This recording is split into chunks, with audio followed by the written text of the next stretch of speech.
Gokulam jewellers 20,000కు మించి కొనుగోలుకి gold coin, diamonds కి 5,000 ఆఫర్, ఎలక్ట్రిక్ బైక్ గెలుపొందే గొప్ప అవకాశం.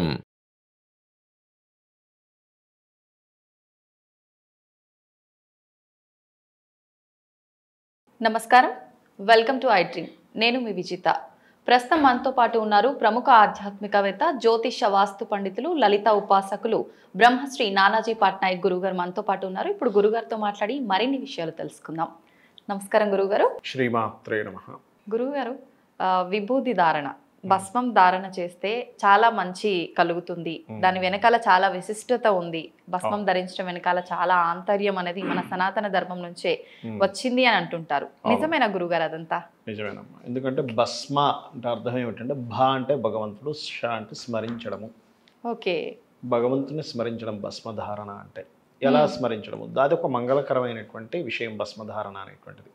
మనకి శాస్త్రాల్లో కొన్ని సాముద్రిక శాస్త్రాలు ఉంటాయి, కొన్ని సాముద్రికములు. అందులో లలాటమునందు అంటే ఇక్కడ కనుక 3 రేఖలు ఉంటే అది గొప్ప సాముద్రికంగా చెప్తారు. ఓకే. అదేవిధంగా గొంతు భాగంలో 3 రేఖలు ఉన్నా, పొట్ట భాగంలో 3 రేఖలు ఉన్నా అని చెప్తూ ఉంటారు. ఇందులో భస్మ ఎందుకు ధరిస్తారు అంటే, అన్నీ కూడా భస్మం అయిపోతాయి. ఈ విషయంలో ఏది కూడా అలా ఉండదు, శాశ్వతం కాదు. అందుకని భగవత్ స్వరూపము, భగవంతుడిని స్మరించడం అంటే అన్నీ కూడా ఇలా మారిపోతాయని చెప్పి నాకు అర్థం అవ్వడానికి భస్మధారణ గుర్తుపెట్టుకోండి. అదేవిధంగా ఇక్కడ ఎప్పుడైతే మనం భస్మని ఇలా 3 రేఖలుగా ధరిస్తామో, మనకి నుదుటి రాత అంటారు చూసారా, నమశివాయ అనేటువంటి నామస్మరణతో ఎవరైతే భస్మం ధరిస్తారో మన యొక్క రాతని మనమే మార్చుకుంటున్నాము ఆ యొక్క శివుని యొక్క అనుగ్రహంతో, గుర్తుపెట్టుకోండి. అందుకే మీకు శివానుగ్రహము ఉండాలి, శివుడు అనుగ్రహించాలి, అతనంతట ఆయన అనుగ్రహిస్తాడు. అందుకే చూడండి, మనకి ఏదైనా ఒక పని ఆటంకం జరుగుతుంది అనుకోండి, గణపతిని ఆరాధిస్తాం. అవును గురుగారు. ఏదైనా ఒక పని ఆటంకం కాకుండా అది సాగుతూ ఉండాలనుకోండి, విష్ణు ఆరాధన చేస్తాం. సాగుతున్నటువంటిది కంప్లీట్ అవ్వాలి. కొంతమంది చూడండి, ఒక ఇల్లు ప్రారంభిస్తారు, సంవత్సరం అయిపోయిందండి, 2, 3, 4 సంవత్సరాలు కంప్లీట్ అవ్వట్లేదు. కంప్లీట్ అవ్వట్లేదంటే దాని అర్థం ఏమిటంటే ఈశ్వరానుగ్రహం లేదు అక్కడ. కంప్లీట్నెస్ ఈజ్ ఈశ్వరుడు. ఈశ్వరానుగ్రహం ఉంటే కంప్లీట్నెస్ అవుతుంది. అందుకే మనకి మహాభారతంలో ఒక ఘట్టం ఉంటుంది. అర్జునుడి యొక్క పుత్రుడు అభిమన్యుణ్ణి దొంగచాటుగా సంహరిస్తారు కౌరవులు. ఒకరు రథాన్ని, ఇంకొకరు బాణాన్ని ఇలా చేస్తారు. చేసినందుకు అర్జునుడు ఒక శపథం పడతాడు, ఖచ్చితంగా నా పుత్రుడిని ఎవరైతే సంహరించాడో అతన్ని రేపు సాయంత్రం కల్లా నేను సంహరించి తీరుతాను, లేనట్లయితే గాంధీవంతో సహా నేను అగ్నిలో దూకుతాను అని. శ్రీకృష్ణ పరమాత్మ వచ్చి అడుగుతాడు, నువ్వు ఏ ధైర్యంతో ఆ శపథం చేసావంటే, నువ్వు ఉన్నావని ధైర్యంతో కృష్ణ అంటాడు. ఆ రోజు రాత్రి చక్కగా ఈశ్వరారాధన చేయమని చెప్తాడు. నిద్రపోయే ముందు ఈశ్వరారాధన చేస్తావు కదా అర్జున, చేయమంటే నువ్వే నా ఈశ్వరుడు అని చెప్పి ఆయనకే చేస్తాడు, శ్రీకృష్ణ పరమాత్ముడికి. చక్కగా అర్జునుడు వెళ్ళి నిద్రపోతాడు సూపర్ హాయిగా. కానీ ఈయనకి నిద్ర పట్టదు. అయ్యో నన్ను నమ్ముకున్నాడే, ఎలాగిప్పుడు ఈయన నేను ఎట్లా, నేను నన్ను నమ్మి శపథం పెట్టాడు అక్కడ, ఎలాగా అని చెప్పి నిద్ర పట్టక, ఒక శపథం కంప్లీట్ అవ్వాలంటే ఈశ్వరానుగ్రహం ఉండాలని చెప్పడానికి అక్కడ అర్థం చూడండి. అప్పుడు అర్జునుడి దగ్గరికి వెళ్ళి నిద్రపోతున్న అర్జునుడిని నిద్రలేపి పద అని చెప్పి తీసుకొని వెళ్తాడు. హిమాలయాల్లో ఉన్నటువంటి దగ్గరికి తీసుకెళ్తే అక్కడ ఈశ్వరుడు ధ్యానముద్రలో ఉంటాడు. అక్కడ ఉన్నప్పుడు ఈశ్వరుడికి అర్థమవుతుందో ఎందుకు వచ్చారో నాకు అర్థమైంది. పాశుపత ఏదైతే ఉందో, పాశుపత అస్త్రం ఏదైతే ఉందో అది సిద్ధించడానికి నా దగ్గరికి వచ్చారు కదా అని, అక్కడికి వెళ్ళండి అని అక్కడ ఒక పురుషుడు ఉంటాడు. ఆ పురుషుడు చెప్తాడు అది ఎలా పాశుపతం సిద్ధించాలంటే ఎలా వెయ్యాలి ఏమిటది. ఇలా చూపిస్తూ ఉండగానే అర్జునుడు నిద్రలోంచి ఇలా లెగుస్తాడు. అంటే దాని అర్థం ఏంటంటే, శ్రీకృష్ణ పరమాత్మ అతని ఆత్మను తీసుకొని వెళ్ళాడు అక్కడికి, తీసుకెళ్ళి ఈశ్వరుడి దగ్గర చేయించుకొని తీసుకొచ్చాడు. అంటే ఏమిటి ఇక్కడ అర్థం, మనకి ఏదైనా సరే కంప్లీట్నెస్ అవ్వాలంటే ఈశ్వరానుగ్రహం కానిదే అది అవ్వదు. అందుకే ఇప్పుడు మనం చూడండి, మనం ఎన్నో పనులు చేస్తుంటాం. భగవద్గీతలో కూడా ఏం చెప్తారంటే, నువ్వు కర్మ చేయడం అందే నీకు అధికారం కలదు, కానీ ఫలితము పైన లేదు. ఎందుకంటే ఫలితము ఈశ్వరుడు ఇస్తాడు. మీరు ఇందాక అన్నారు ఒక మాటలో, ఏమండి ఈ తీసుకోకూడదంట కదా ఈశ్వరుడి యొక్క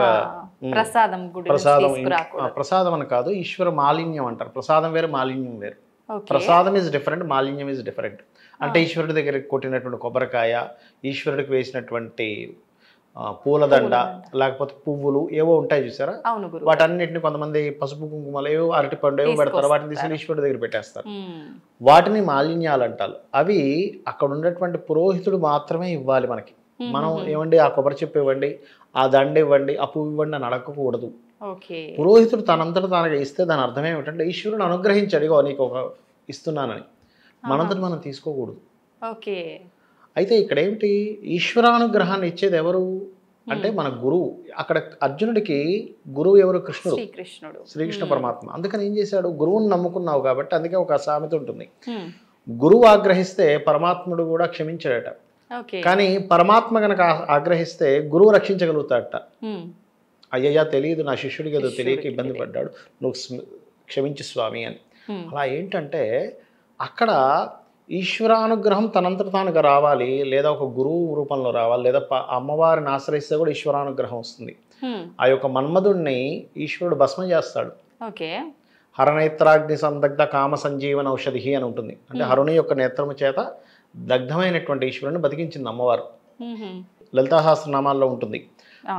అది గనక ఎవరైనా సరే రెగ్యులర్గా కనుక చాంటింగ్ చేసుకుంటూ ఉంటే కూడా మ్మ్. వారికి ఏదైనా సరే ఏదైనా యోగం ఉండి పోయినా కూడా, అంటే దేవతా అనుగ్రహం లేదండి దేవతా శాపం అంటుంటారు చూసారు, కొంతమంది జాత చక్రాల్లో ఉంటుంది దేవతా శాపం ఉందండి అంటే, గురుగ్రహం బాగాలేదనుకుంటే దేవతా శాపం ఉన్నట్టు అర్థం అనమాట. ఓకే. భాగ్యస్థానం పాడైపోయింది అనుకోండి, వాళ్ళకి ఎంత చేసినా భాగ్యం కలిసి రాదు అంటే దేవతా అనుగ్రహం లేదని అర్థం అక్కడ. మ్మ్. అలాంటప్పుడు ఈ నామం కనుక చదువుకుంటే దేవతానుగ్రహం వస్తుంది. ఏది హరనేత్రాగ్ని సందగ్ధ కామ సంజీవన ఔషధి అని ఈ నామాన్ని కనుక చదువుకుంటే. ఓకే. ఆ రకంగా ఏంటంటే భస్మ ధారణ చేయడం ద్వారా మనము మన తలరాతని మనం రాసుకునేటువంటి సిద్ధిని మనం పొందుతాం ఈశ్వరానుగ్రహంతో. ఓకే. అది ఇంత ఆంతర్యం ఉందా గురువు ఇంత ఆంతర్యం ఉంది. భస్మ భగవంతుణ్ణి స్మరించేటువంటి ఒక ప్రక్రియ భస్మ అంటే. మనం అదేదో బూడిద అనుకుంటాం. బూడిద అనుకుంటాం. నిజమే గురుగారు. అయితే గురుగారు కొన్ని సార్లు మనం ఆలయాల్లోకి వెళ్ళినప్పుడు తడిపిన విభూతిని చూస్తుంటాం శివాలయంలో ఎక్కువగా. మనం ఇంట్లో చూసుకుంటే తడిపింది కాకుండా నార్మల్ గా పొడిగా ఉన్నది పెట్టుకుంటుంటాం. నిజంగా ఏ విభూతి ధారణ చేయాలి గురుగారు? అంటే ఏం లేదమ్మా, తడిపినటువంటి విభూతి ధరించడానికి వీలుగా ఉంటుంది, పొడిది మీరు పెట్టుకోలేరు. చాలా సింపుల్. ఏంటంటే పొడి విభూతులు రెండు రకాలు ఉంటాయి. పొడిది కూడా పెట్టుకుంటారు, కాకపోతే కొన్ని తడిపితేనే అది కుదురుతుంది, చాలా నీట్ గా పెట్టుకుంటారు, కానీ తడిపే పెడతారు. తడిపి పెడితే కాస్త గట్టిగా ఉంటుంది అనమాట అది. అంతేనా గురుగారు? ఇంకా వెనకాల ఆంతర్యం ఇంకొక కారణం కూడా ఉంది. జలమునందు దేవతలు ఉంటారు, జలమునందు వస్త్రమునందు దేవతలు ఉంటారు. మనకి శాస్త్రం చెప్తుంది ప్రత్యేకంగా జలములో అప్సరసలు ఉంటారని చెప్తుంది. మనకి సినిమాల్లో అప్సరస అనగా రంభా ఊర్వశి మేనక అదేదో ఇంద్రుడు కరువులో డాన్స్ వేస్తారంటారు, అది కాదు అప్సరసలు అంటే. ఎంతసేపు సినిమాలు అలా చూపిస్తారు. అప్సరస అంటే ఏమిటంటే మనలో ఉన్నటువంటి రసత్వం ఏదైతే ఉందో దట్ ఈజ్ అప్సరస. అది సూర్య భగవానుల్లో కూడా అప్సరసలు ఉంటారని చెప్తారు శాస్త్రాల్లో. మనం ఇప్పుడు చూడండి, మనకి కొన్ని ఉంటాయి, ఏవి సూర్యరశ్మికి ఉండండి కాసేపు మీ చర్మం బాగుంటుంది అంటూ ఉంటారు చూసారా. ఎందుకు అంటే సూర్యుల లోపల మనకి అప్సరసలు, గంధర్వులు, సప్త ఋషులు, దేవతలు, నాగులు, కొంతమంది రాక్షసులు, వీళ్ళందరూ ఉంటారు. వాళ్ళ వల్ల ఏమిటి అంటే ఒక్కొక్కరి వల్ల ఒక్కొక్క ఉపయోగం చెప్పారు మనకి. ఆ అప్సరసా సంబంధంగా అంటే ఏమిటి, రసతత్వం జలంలో ఉంటుంది కాబట్టి ఆ రసతత్వం జలంలో ఉండి దానికి విభూతి కలుపుకొని పెట్టుకుంటారు. అది ఓకే. అంటే దాని మహిమ అనేది రెట్టింపు అవుతుంది కదా గురువు గారు అలా జలంతో కలపడం వల్ల. ఓకే.